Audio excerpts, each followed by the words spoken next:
Eu trocaria de lugar com qualquer um de vocês feliz da vida. Sim, mas essas não são palavras minhas, mas sim de Warren Buffett, já aos 90 anos de idade, para graduandos da Universidade do Nebraska. E essa frase nos ajuda a ilustrar bastante um tema que tem sido recorrente nos últimos tempos aqui na internet, que é o de quem perdeu a mão. Investir, guardar dinheiro, deixou de ser um meio para um futuro melhor, com mais conforto, e passou a ser um fim em si mesmo, como se fosse o único objetivo da vida das pessoas. E se esse passa a ser o único objetivo, o resto então só atrapalha. E o resultado é isolamento e relacionamentos fracassados com os outros e com você mesmo. E essa frase do Warren Buffett tem esse quê de provocação aqui nessa conversa, porque a gente está falando de um dos homens mais ricos do mundo e que fala abertamente que gostaria de estar no lugar de estudantes que não têm o dinheiro que ele tem. Mas mesmo esses estudantes têm algo que o Warren Buffett não tem, os 20 e poucos anos. Tempo. E aí isso nos chama a reflexão.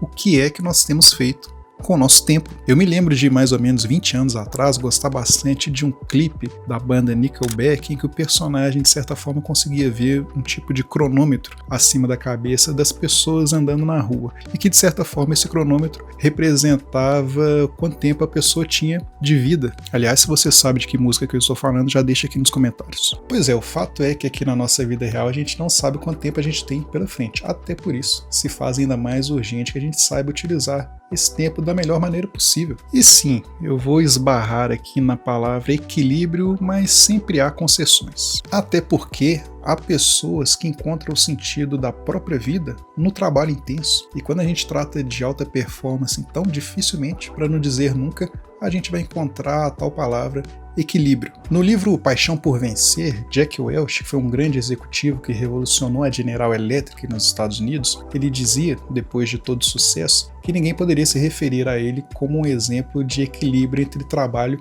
e vida pessoal, confessando que seus filhos foram criados praticamente pela mãe sozinha. E se a gente trouxer para o esporte, então a história da falta de equilíbrio se repete. Michael Jordan, um obcecado pelo jogo, Rafael Nadal, Serena Williams, bem, eu poderia citar aqui dezenas e dezenas, mas vocês entenderam o ponto. Mas dando um passinho atrás aqui, é natural que quando a gente começa uma atividade nova como investir e toma gosto por ela, é natural que a gente queira maximizar aquilo, né? E todas as outras coisas parecem de fato até atrapalhar. E tem um detalhe, esse executivo, esses esportistas que eu dei aqui como exemplo, eles de certa forma se sentiam realizados em todo aquele esforço que eles colocavam nos seus respectivos trabalhos e de certa forma abdicar de todo o resto para eles nem era visto como sacrifício, diferente de quando a gente perde a mão e se torna mesquinho nos investimentos. Spoiler, a gente sabe que a gente está exagerando. E claro que você também pode pensar, isso aí é conversa de quem já tem dinheiro guardado. Quem não tem uma reserva financeira tem mais é que ficar obcecado em poupar e guardar mesmo.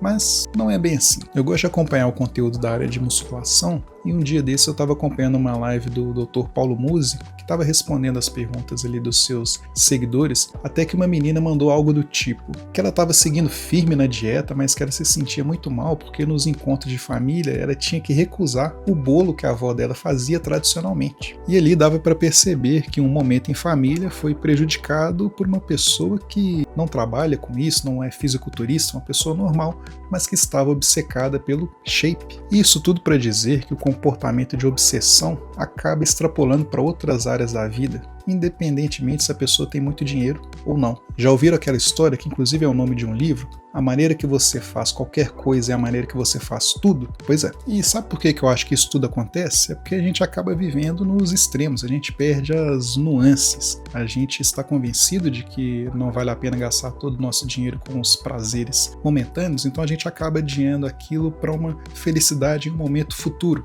quando na verdade dá para ser feliz no durante, no percurso. E aqui a gente teria que fazer a distinção entre dois conceitos, felicidade e bem-estar. Para vocês terem uma ideia, a Finlândia é considerado o país mais feliz do mundo. Mas quando a gente vai ver quais foram os aspectos, considerados para chegar nesse resultado, a gente percebe que eles são relacionados ao bem-estar. A Finlândia, por exemplo, tem ótimos serviços de saúde pública, de transporte, estrutura de parques, de contato com a natureza, mas os estudos mais recentes envolvendo o conceito aí da palavra felicidade como esse da Universidade de Stanford, que eu estou deixando aqui no link na descrição, eles mostram que um dos principais fatores que contribuem para a felicidade está relacionado às relações humanas que a gente desenvolve ao longo da vida. E aí, leia-se a qualidade dessas relações. Claro que um cenário de bem-estar ao seu redor, como serviços públicos de qualidade, pouca corrupção, tudo isso interfere e influencia nas suas relações da porta para dentro da sua casa, certo? Mas percebe que ainda assim são coisas diferentes? A gente fica obcecado por esse bem-estar futuro, esse conforto a mais, quando a gente poderia sim perfeitamente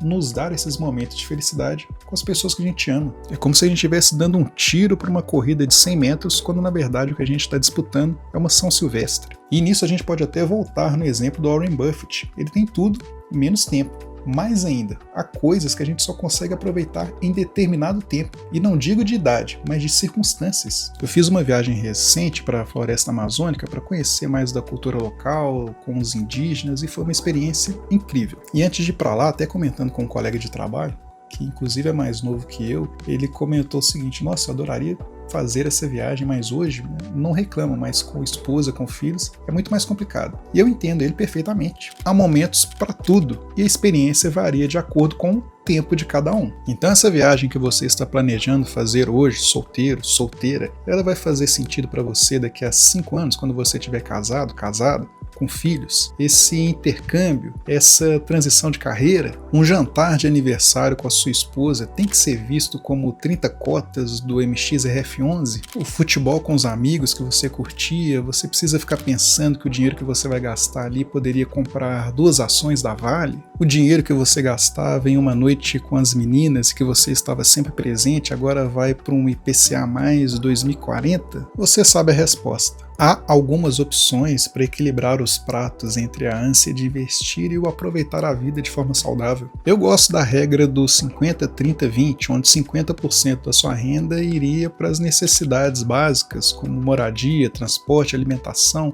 conta de água, conta de luz, 30% para desejos, lazer, entretenimento, hobbies, viagens, momentos com pessoas especiais, e os outros 20% sim para poupança e investimentos, uma reserva de emergência, aqueles investimentos já pensando no longuíssimo prazo da aposentadoria. Claro que eu sei da realidade do Brasil e sei também que muita gente que pode estar assistindo esse vídeo compromete até 70%, quando não mais, já com as despesas essenciais, como moradia, por exemplo. Mas fica aqui nem o desafio, mas o convite para você tentar equilibrar esses pratos aí conforme a sua realidade. Se 70% já fica por conta de gastos essenciais, como moradia, será que você não consegue dedicar 10%, 5% desse recurso para momentos especiais com pessoas que você considera importante para você? E claro que todo mundo é adulto e sabe de si, ou pelo menos deveria, e sabe onde dá para se permitir e onde está o exagero. Warren Buffett gostaria de ter, muito provavelmente, a sua idade. Você gostaria de ter a idade dele? Então aproveite com sabedoria e parcimônia, mas aproveite. E se esse vídeo te trouxe alguma reflexão ou provocação, deixe seu comentário aqui e se inscreva no canal, lembrando que aqui tem vídeo toda semana sobre dinheiro, vida, reflexões, não necessariamente nessa ordem.